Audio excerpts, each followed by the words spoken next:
என் அன்பான பக்தி இன்ஃபோ தமிழ் நேயர்களே, உங்கள் அத்துணை பேருக்கும் உங்கள் ஆத்மார்த்த ஜோதிடர் நங்கநல்லூர் டாக்டர் பஞ்சநாதனின் இனிய வணக்கங்கள், வாழ்த்துக்கள். கடகராசி என்பர்களே, போற்றுவோர் போற்றட்டும், புழுதிவாரி தூற்றுவோர் தூற்றட்டும், என் கடமையை நான் செய்து கொண்டே இருப்பேன்னு துணிவா செய்ய போற ராசி கடகராசி. கடகராசிக்கு வாழ்க்கையில் பொதுவாக என்னங்க பிரச்சனை? குடும்ப வாழ்க்கை பலருக்கு சரியா அமையிறது இல்லை. அது கடகராசி வாங்கிட்டு வந்த வரும்.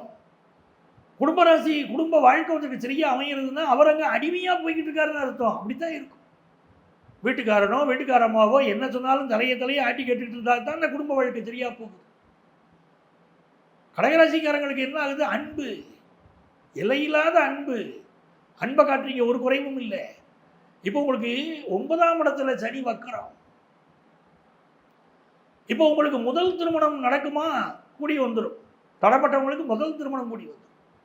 ஆனால் 2வது கல்யாணம் பண்ணியிருக்காங்க பாருங்க, அவங்க சில பேருக்கு இப்போ குடைச்சல் கொடுக்கும். அவசரப்பட்டு 2வது கல்யாணம் பண்ணியிருந்தா சார், திருமணத்தில் ஜாதக பொருத்தம்னு ஒன்று முக்கியம்.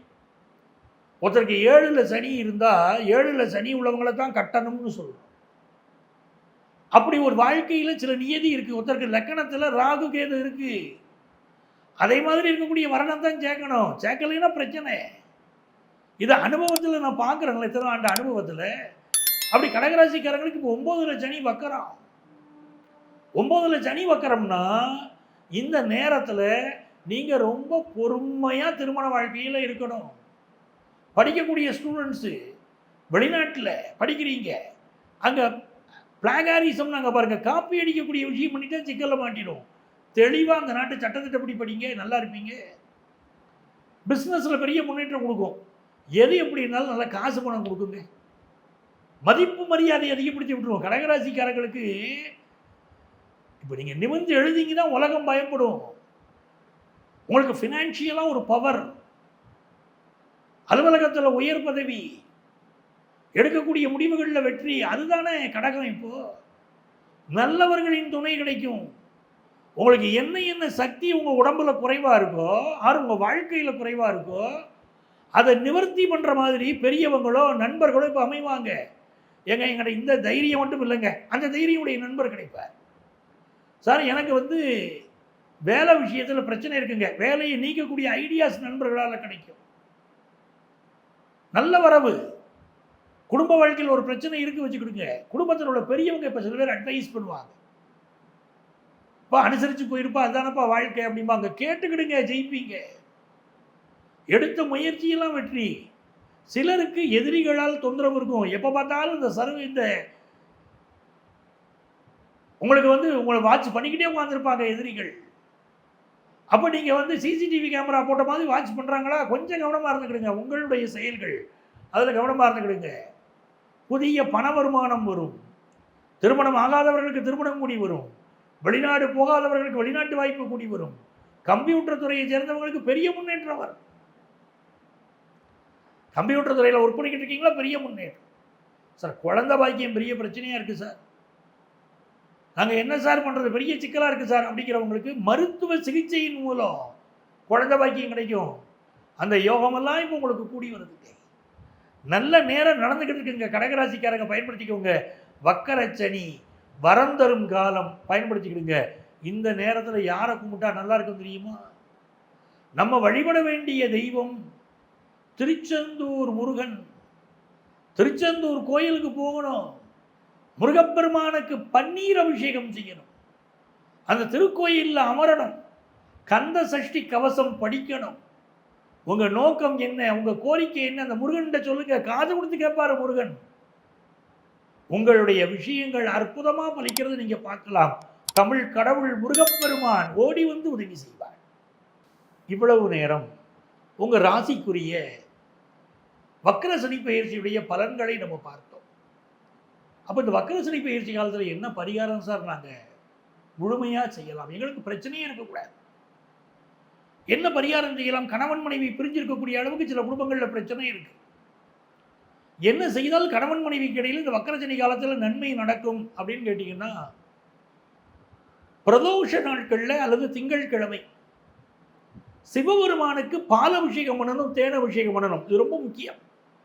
உங்களுக்கு ஒரு அன்புக்குரிய ஒருவர் வாழ்க்கையில் யாரை ரொம்ப நேசிச்சீங்களோ அவங்க உங்களை விட்டு போயிட்டாங்க வச்சுக்கோங்க. இப்போ நீங்கள் என்ன செய்யணும்? இந்த வக்கர சனி பயிற்சி காலத்தில் சிவபெருமானுக்கு பால் அபிஷேகம் தேன் அபிஷேகம் செய்து சிவபெருமானுக்கு முன்னால் உட்கார்ந்து ஓம் நமச்சிவாய மந்திரத்தை ஒரு 1008 முறை சொல்லணும். இதை பிரதோஷ நாட்களில் செய்யலாம், இல்லைன்னா திங்கட்கிழமைகளில் செய்து வரலாம். பிரிந்தவர்கள் மீண்டும் சேர்ந்து விடுவார்கள். வக்கரச்சனியினால் பிரிஞ்சிட்டாங்கன்னு யாரும் கவலைப்பட வேண்டாம். சிலருக்கு உடல் நல துன்பங்கள் இருக்கு, எனக்கு வக்கரச்சனியினாலே அப்படி நீங்கள் கவலைப்படுறவங்களா இருந்தால் இந்த காலகட்டத்தில் காகத்திற்கு உணவிடுங்கள். தயிர் சாதம் இருக்கு பாருங்க, தயிர் சாதத்தில் சிறிதளவு எள் போட்டு, ரொம்ப எள் போட்டுறாதீங்க, காக்கா சாப்பிடாது. லைஸாக இதில் எள் போட்டு அந்த தயிர் சாதத்தை காக்காய்க்கு வச்சிங்கனாலும் காகம் அதை சாப்பிடும். உங்களுக்கு வரக்கூடிய துன்பங்கள் விலகும். அதே போல பித்ருக்களுக்கு செய்யக்கூடிய தர்ப்பணம் பண்ணுங்க, அமாவாசை தர்ப்பணம் கொடுங்கள். அதுவும் உங்களுக்கு சனி பகவான் அகம் மகிழ்ந்து உதவுவார். ஏன்னா காகம்தான் பித்ருக்களை குறிக்கக்கூடிய பறவைன்னு நம்ம சொல்கிறோம் இல்லையா? அதனால நீங்கள் செய்யுங்க. இதெல்லாம் உங்களுக்கு மிகுந்த நன்மைகளை தரும். நவக்கிரகங்கள் 9 கிரகங்கள். ஒவ்வொரு கிரகத்துக்கும் ஒவ்வொரு தனித்தனி சிறப்பு. ஒவ்வொரு கிரகமும் நம்முடைய உறவு முறைகளில் ஒரு முறையை சொல்லுது. உதாரணமாக சூரியன்கிற கிரகம் நம்ம வாழ்க்கையில் நம்முடைய அப்பா எப்படிப்பட்டவர், நமக்கு அரசு வேலை கிடைக்குமா அப்படின்னா அந்த சூரியன்கிற கிரகம் சொல்லுது. சந்திரன்கிற கிரகம் தான் நம்ம ஜாதகத்தில் இருக்கக்கூடிய சந்திரன்கிற கிரகம் தான் அம்மாவை பற்றி சொல்கிறது. நம்ம தாய்க்கு நமக்கு இடையிலே இருக்கக்கூடிய அந்த ஆழமான புரிதல் எப்படி, அம்மாவுடைய உடல் நலம் எப்படி இருக்கும், நம்முடைய மனநலம் எப்படி இருக்கும் அப்படின்னு சொல்லுவோம். செவ்வாய்ங்கிற கிரகம் தான் சகோதர உறவுகளை பற்றி பேசுகிற கிரகம். புதன் அப்படிங்கிற கிரகம் தான் நம்முடைய அறிவை பேசக்கூடிய கிரகமாக இருக்கு. நம்முடைய அன்பு நேயர்களுக்கு இதெல்லாம் தெரியும். குரு கிரகம் தான், அந்த குரு என்ற கிரகம் தான் நம்முடைய புத்திர பாக்கியம், நம்முடைய குழந்தைகளுடைய எதிர்காலம் எப்படி இருக்கும் அப்படின்னு சொல்லும். சுக்கிரன்கிற கிரகம் தான் வாழக்கூடிய மனைவி எப்படிப்பட்டவள், நமக்கும் அவருக்குமான வாழ்க்கை முறை எப்படி இருக்கும் காட்டு. இப்படி கிரகங்களை சொல்லிக்கிட்டு வருகிற போது சனி என்ற கிரகம் இருக்கு பாருங்க, அதுக்கு மிக மிக முக்கியத்துவம் உண்டு. நம்ம பார்க்கக்கூடிய வேலை எப்படிப்பட்ட வேலையாக இருக்கும், நம்மிடம் பணிபுரியக்கூடிய பணியாளர்கள் எப்படிப்பட்டவர்களாக இருப்பார்கள், நமக்கும் அவங்களுக்கு இடையில் ஒரு புரிதல் இருக்குமா, எல்லாம் சனி பகவான் சொல்லுவார். நீண்ட கால வியாதிகள் நம்ம உடம்புல இருக்கு அப்படின்னு சொன்னால் ஜாதகத்தில் இருக்கக்கூடிய சனி பகவான் வெளிப்படுத்தி விடுவார். இந்த சனி பகவான் அவருடைய போக்கு தான் நம்முடைய வாழ்க்கையிலே நம்முடைய வேலை, நம்முடைய வேலையுடைய போக்கு, நம்ம எப்படி நிம்மதியாக வேலை பார்க்குறோங்கிறதெல்லாம் எடுத்து சொல்கிறார். அந்த சனி பகவான் இப்போ பெயர்ச்சி அடைந்தது உங்களுக்கு தெரியும். ஓராண்டாகுது. கும்பராசியிலிருந்து மீனராசிக்குள்ளே சனி பகவான் பெயர்ச்சி அடைந்து விட்டார். ஆனால் பெயர்ச்சி அடைந்திருக்கக்கூடிய சனி பகவான் இப்பொழுது வக்கரம் அடைகிறார். ஜூலை மாதம் 15ஆம் தேதியிலிருந்து நவம்பர் மாத கடைசி வரைக்கும் சனி பகவானுடைய வக்கர பயிற்சி நடைபெறப் போகிறது. இதுல சில ராசிகள் கவனமாக இருக்க வேண்டியிருக்கு. சில ராசிகள் ரொம்ப சந்தோஷமா வாழலாம். நம்ம ராசிக்கு சனி பகவான் என்ன நன்மையை தருவார் அப்படிங்கிறத தான் நம்ம இதுல பார்க்க போறோம். அது என்னங்க சனி பகவானுடைய வக்கரம் அப்படின்னா, மனிதர்களில் வக்கர புத்தி படைத்தவர்கள் சிலர் சொல்றோம். நம்ம சிந்திக்கிறதுலேருந்து மாறுபட்டு சிந்திக்கிறாங்க. நம்முடைய நடத்தையிலிருந்து அவங்களுடைய கேரக்டர் மாறுபட்ட கேரக்டராக இருக்குது. நம்ம நல்லது செய்யணும்னு நினச்சா அவங்க கெடுதல் செய்கிறவங்களா இருக்காங்க. இப்படி சனி வக்கர காலம் அப்படிங்கிற போது பொதுவாக மனிதர்களில் வக்கரம்ங்கிறது இப்படி குணங்கள் மாறுபட்டவங்களா இருக்காங்க. இப்போ சனி வக்கரம். அப்போ வக்கரம்னா இந்த சனி பின்னோக்கி வருதா அப்படின்னா சனி பகவான் பின்னோக்கி எல்லாம் வரல. பூமியிலிருந்து நம்ம பார்க்கிற போது அந்த சனி பகவானுடைய அந்த அந்த கோளுடைய சுற்றுவட்ட பாதையில் சில அசைவுகள் தெரியுது. அந்த அசைவுகளைத்தான் நம்ம வக்கரம்னு எடுத்துக்கிறோம். சனி பகவான் அதே உத்திரட்டாதி நட்சத்திரத்தில் தான் பயணம் செய்ய போகிறாரு. மீன ராசியில் தான் இருக்க போகிறாரு. அவர் ஒன்றும் கும்பராசிக்கு வரல, பின்னோக்கி வராருன்னு நினச்சிடாதீங்க. இந்த வக்கர சனி பயிற்சி காலத்தில் நீங்கள் உங்கள் வாழ்க்கையில் என்ன நடக்கும், நீங்கள் எப்படி இருக்கணும், என்ன பரிகாரங்கள் செய்தால் உங்களுக்கு இந்த வக்கர சனி பயிற்சி காலம் நன்மையை தரும் என்கிறதெல்லாம் இந்த ராசி பலனில் நான் சொல்லிக்கிட்டு இருக்கேன். அதை நீங்கள் கவனிச்சுக்கோங்க. அன்பர்களே, இந்த பதிவில் உங்கள் ராசிகளுக்குரிய பொதுவான சனி வக்கர பயிற்சி பலன்களை சொல்லியிருக்கேன்.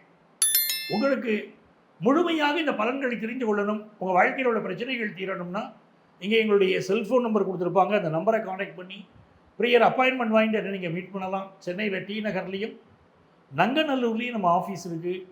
நேராக வர முடியாதவங்க ஆன்லைன் கன்சல்டேஷனும் உண்டு. அந்த இதே எண்ணுக்கே நீங்கள் தொடர்பு கொண்டு வாட்ஸ்அப்பில் உங்களுடைய பெயரையும் தற்போது வசிக்கக்கூடிய ஊரின் பெயரையும் குறிப்பிட்டு ஆன்லைன் கன்சல்டேஷன் வேணும்னு கேட்டிங்கன்னா எங்கள் ஆஃபீஸ்லேருந்து உங்களை காண்டாக்ட் பண்ணி அப்பாயின்மெண்ட் டீட்டெயில் சொல்லுவாங்க. உங்கள் வாழ்க்கைக்கு வழிகாட்ட நான் காத்திருக்கிறேன். உங்கள் ஆத்மார்த்த ஜோதிடர் ப்ரொஃபஸர் டாக்டர் நங்கநல்லூர் பஞ்சநாதன்.